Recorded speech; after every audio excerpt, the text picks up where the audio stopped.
თუ პუტინი თურქეთში არ ჩამოვა, ეს მხოლოდ იმას ნიშნავს, რომ ის მოლაპარაკებებისთვის მზად არაა.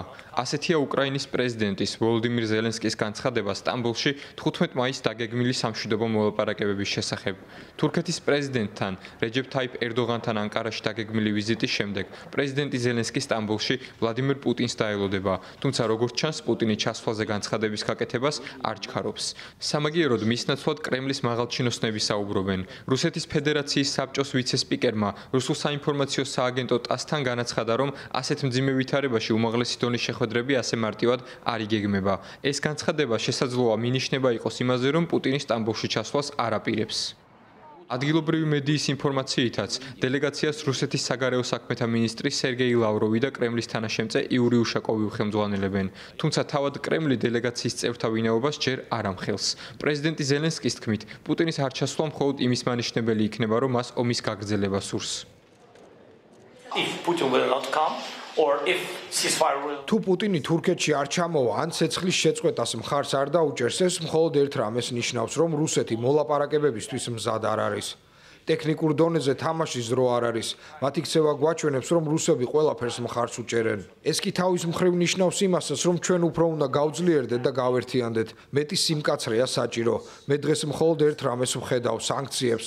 რა თქმა უნდა, თუ პრეზიდენტ ტრამპთან შევძლებ საუბარს, ვეთყვი, ხედავთ, რომ გვჭირდება ძლიერი სანქციები და ცოტა დრო, რომ სანქციებმა შედეგი გამოიღოს. რუსეთის პრეზიდენტის სამშვიდობო მოლაპარაკებებზე დასწრებას, როგორც ჩანს, არც ბრიუსელში ელიან.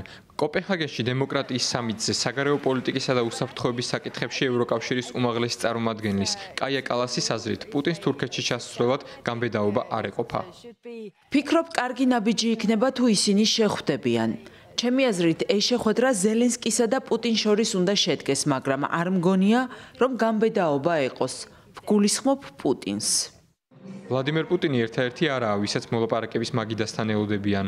უკრაინის პრეზიდენტმა პროცესში ჩართვა სთხოვა ამერიკის შეერთებული შტატების პრეზიდენტ დონალდ ტრამპსაც, რომელიც ახლა ახლო აღმოსავლეთში 4-იანი ტურით იმყოფება. სავარაუდოდ დასწრებას არც ტრამპი აპირებს, თუმცა დაადასტურა, რომ სტამბოლში სახელმწიფო მდივანი მარკო რუბიო ჩავა.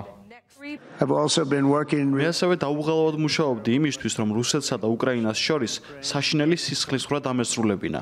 ახლა რაც მთავარია, თურქეთში მოლაპარაკებები ამ კვირის ბოლოს ალბათ ხუთშაბათს შედგება და მათ კარგი შედეგების მიღწევა შეეძლებათ.